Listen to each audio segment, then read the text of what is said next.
Banu here from AndroDollar.com, and this right here is the all-new Samsung Galaxy S25 Ultra. I've been using this device for a bit now, and in this video I'm going to be sharing my experience of using the all-new S25 Ultra, and let me share with you whether it's a good idea to go ahead and pick this up right now, or whether you should go ahead and consider last generation's S24 Ultra or another device like the OnePlus 13 or something else like the Pixel. So in this video, let's talk about the S25 Ultra, what makes this device so good and what are the downsides. If you guys are new to my channel, go ahead and smash that subscribe button right now, and let's go ahead and talk about the all new S25 Ultra right here in Sri Lanka.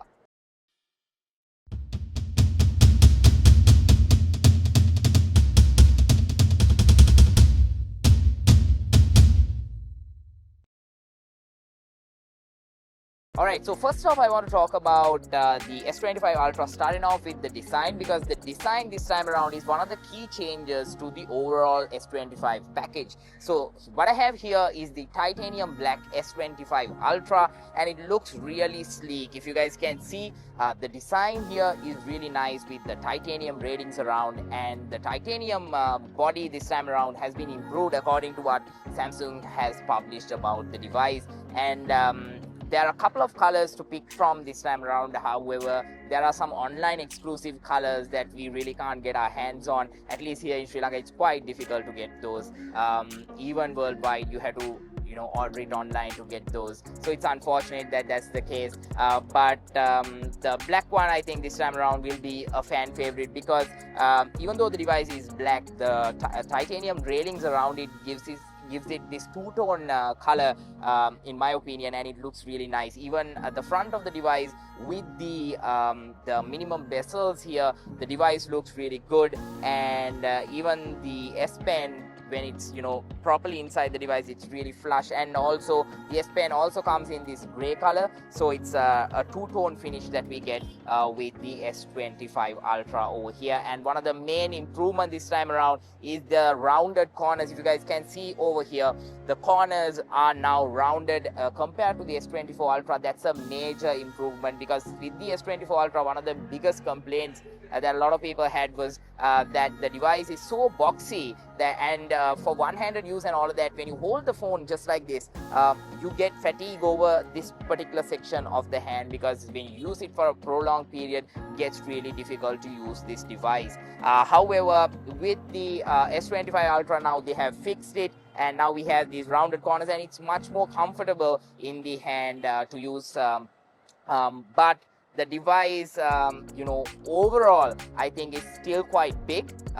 But for one-handed operations, as I'll show you guys in a bit, with the software also, Samsung has done a couple of tweaks to make the overall user experience really good. Talking about the user experience, that brings me to the next point, which is when it comes to the display. I think Samsung really has one of the best displays out there. Even with the S24 Ultra, I still believe it's having one of the best displays in any phone out there. So the S25 Ultra is just getting an upgrade over there. When it comes to the display portion, we get a 6.9-inch display this time around with the 120Hz refresh rate as well. And also we get that anti-reflective coating on top, which is the most important and impressive part of this device. Even when using it outside, right now I'm outdoors just to shoot this video, but the reflectiveness is not there a lot on this device, and it's really good. Even when I'm shooting in the studio, I tried that out a lot.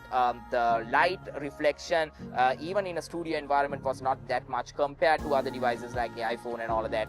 So overall, the display, I have no complaints here with the S25 Ultra. And also, not only does the display get extremely bright, but also it gets extremely dim as well. So overall, the display on the S25 Ultra is superb, and no comments whatsoever about that.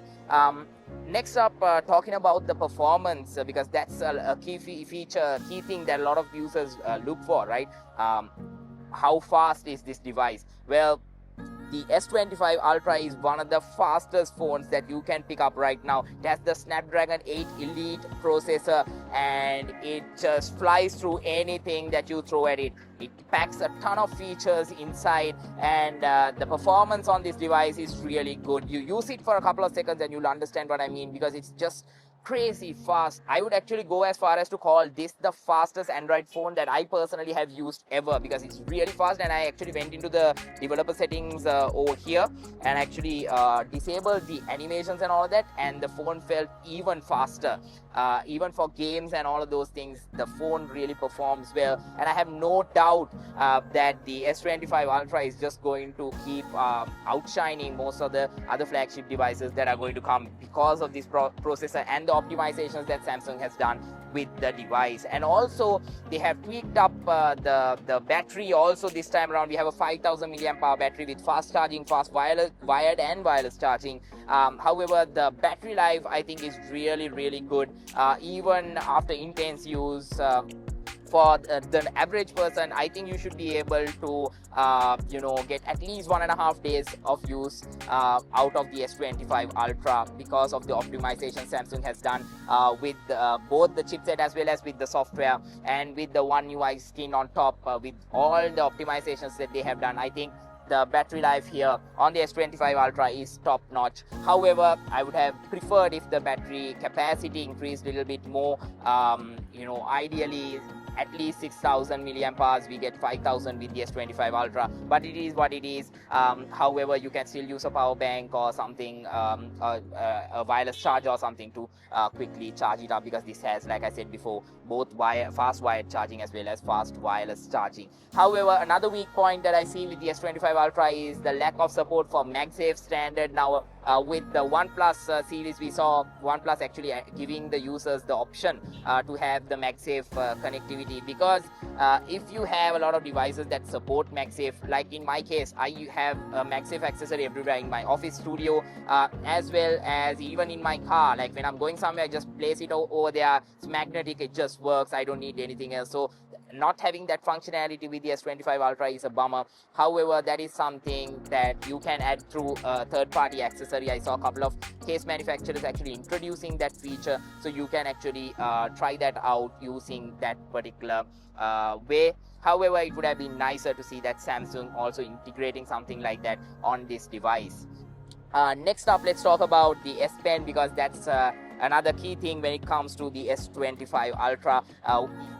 Ever since I used the S Pen on the Note series, I was a big fan, a huge fan of the S Pen, and it made the Note series so great and so powerful. And ever since Samsung got rid of the Note lineup and introduced it onto the S series, and that made this the complete device. If not every year we had to wait for the Note to get the S Pen, and the S series had always the most powerful specs and all of that. Now this time around we get the best of both worlds, right? We've been getting this for the past couple of years, and this time around it's no different. It's great to see the S Pen back. However, they have got rid of the Bluetooth connectivity on the S Pen, which means now if you open up the camera, now you can't click to shutter. That's something that I really used with the Note series as well as the S series before, even with the S24 Ultra. That's something that I always use if I want to go somewhere, and if it's just a solo thing. If I'm just trying to capture pictures of myself, I just need to find a place to mount the phone, and that's about it, because I can always trigger it using this. I don't have to set timers or anything like that. Just place the phone somewhere, use this to shoot. So now that is gone. Air command features and all of that is gone. However, we have the hovering functionality and all of that, but a couple of other features that was enabled through Bluetooth is now not available on the S25 Ultra, and I really can't figure out why Samsung got rid of that, because it's a downgrade. I would have really preferred if that particular feature was available on the S25 Ultra as well. Other than that, I think that's the only downgrade, one of the main downgrades we get from the S24 Ultra compared to the S25 Ultra, because if you're thinking price-wise, the S24 Ultra, now you can get it for about 50% of the price of the S25 Ultra. So is it really worth it to go ahead to spend that much of money to pick up the S25 Ultra when you can get the S24 Ultra for 50% of the price, right? So when you think about that, a downgrade like that with the S Pen is going to really make an impact on there, right? So that's why I'm talking about that, and that's something to think about as well. However, the S Pen works flawlessly. It's just great. It is the S Pen. It is what it is, and it's great that you can place it over there. I know not everyone will use the S Pen all the time, but it's a nice thing to have on the device, because every time you want to use the S Pen, it's over here. So you don't have to carry it around and all of that. So that's really great. It's great to use this device without a case. I think it really feels good with the titanium finish and this the finish that Samsung has gone with over here this time around with the S25 Ultra. Even though I'm usually not a fan of black phones, this time around, like I said before, I'm a big fan of this two-tone design that they have here with the S25 Ultra, and I'm sure you are also going to love it. Just go ahead and check it out, and when you go to check it out, definitely don't forget to check out the camera, because that's what I'm going to be talking about next, because the camera has also got an upgrade this time around. So we have the 200 megapixel main camera at the back, which was also there on the S24 Ultra. We also get a 10 megapixel telephoto camera, we get a 50 megapixel periscope telephoto camera, and also this time around we get the upgraded ultra wide angle camera, which is now bumped up to 50 megapixels. So you get a 50 megapixel ultra wide angle camera. So that is really great to have. All those ultra wide angle shots will now look really crispy as well. So that's something you can use to really shoot some awesome pictures. And also, like I spoke about earlier, how Samsung has really made the one-handed use easier on these devices by optimizing the camera. Even in the camera UI, they have made the settings really easy to use in one hand, and they have made things consistent this time around. Like, it's very easy to grasp the setting. Even with one hand, you can just get to shooting really fast. All the settings are just available, and it's a real pro level camera that we get with the S25 Ultra. We get the portrait mode, the photo mode, video mode, and a lot of other options like expert raw, pro mode, pro video mode, night mode, food mode, panorama mode, slow motion mode, hyperlapse mode, portrait video, dual record, and single take. Likewise, we get a bunch of camera features packed into this device, and overall this camera will not let you down. It all dials down to the optimization of the software. Nowadays the camera hardware is really superb. You have to decide whether you like the iPhone photos or the Pixel photos or the Samsung photos, or even we can throw in the OnePlus photos there as well. Even though it's tuned by Hasselblad, OnePlus doesn't always have the best cameras. However, the Pixel S25 lineup and the iPhone 16 lineup will be the top contenders when it comes to the smartphone cameras in 2025 as of right now. So I really had a blast shooting pictures with the S25 Ultra. I'll post a couple of pictures over here for you to see. The pictures are really sharp, as you can see, and even the dynamic range on the S25 Ultra is really good, regardless of the situation that you use it. Even outdoor situation, if you want to zoom in and take a picture, you can get some really nice shots with this. Even low light mode, even low light pictures are really good with the S25 Ultra. So not a lot to worry about here. And now let me show you a video sample that I shot with the S25 Ultra, and also a dual recording that I did with the S25 Ultra using the front camera as well as the rear ultra wide angle camera, the new 50 megapixel ultra wide angle camera. And let me know what you guys think about the camera quality on the S25 Ultra.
This is what the front-facing camera on the S25 Ultra looks like in outdoor conditions. So go ahead and judge the quality for yourself. This is what the dual video recording mode looks like. So with this you can record from two cameras at the same time, whether it's the front camera or any of the cameras at the back. So I've selected the ultra wide angle camera as well as the front selfie camera, and this is what the footage looks like. You can only change the cameras at the start before you actually start recording. Later you can't change it, but it's a nice feature to add in future if they can. The ability to swap the cameras as we wish, that's going to be really awesome, at least for the primary footage. That's going to be really useful.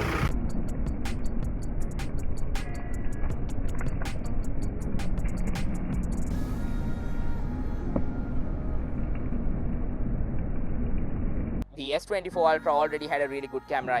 I think it's a step up from that, and this camera will not let you down. We have all the features bundled into it, so it's going to be a really awesome experience for you to use the S25 Ultra outdoors or on your trip and all of that.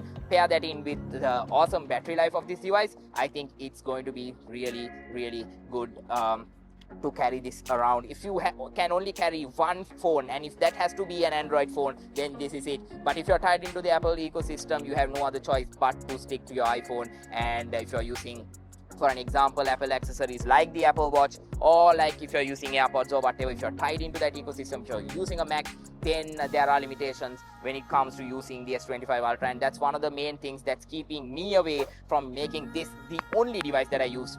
Currently I use two devices simultaneously because of this reason, I just can't wait to see the day where all of these ecosystems will work together seamlessly so that we can just carry one main device. Because if I can carry only one one main device that works with everything, I think I would definitely go with this, because this packs everything, including the S Pen, for me to quickly take down notes, or when I'm explaining something or brainstorming something, I have that.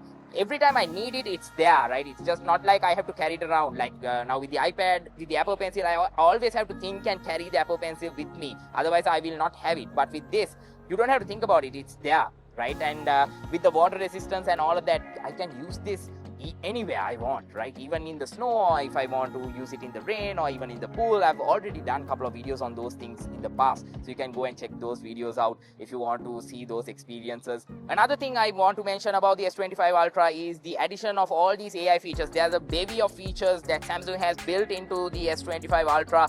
There's a lot of stuff that you can do. I think you can spend a whole day tweaking this phone, trying things out. There's a lot of stuff, so that's really great to see that Samsung putting in so much of effort. We have Android 15 with One UI 7, the latest version, and some of these features will even come to older generation devices, so that's something to keep in mind. However, the S25 Ultra comes back with all these things. It's good to go right out of the box, and you can use it to get the best experience. Once you have everything ready, you can use this phone without much worries. And even when you're free and you have nothing else to do, you always have the S Pen to just doodle around. So that's also another bonus you get by picking up the S25 Ultra.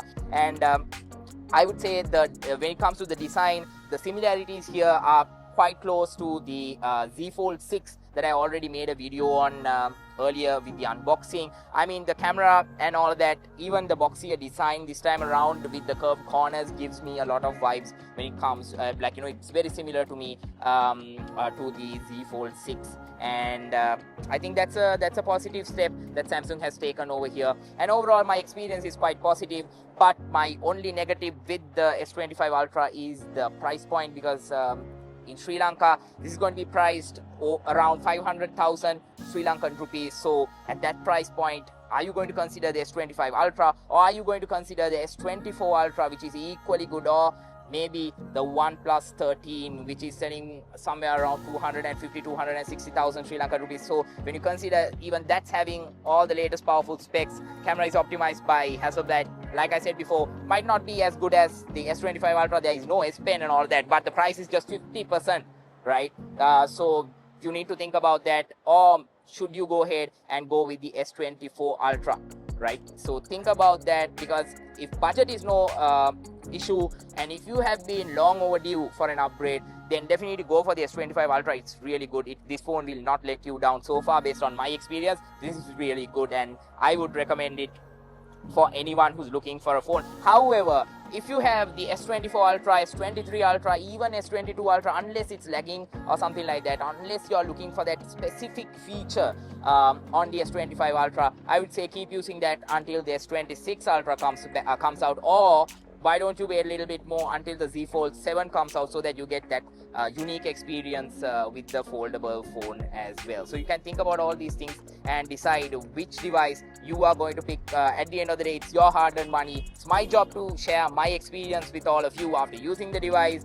Let me know what you guys think about the S25 Ultra. Go ahead, drop a comment, and if you appreciate the effort, I actually went through a lot to get this video done, to come out and do all this in the afternoon. It's 2 o'clock. It's pretty sunny, but I'm here to make this video for you. If you appreciate the effort, go ahead, subscribe, share this video with a friend, and comment your favorite feature of the S25 Ultra down below in the comment section. And if you have any questions about the device, drop a comment. I'll be happy to answer it for you guys. And that's about it.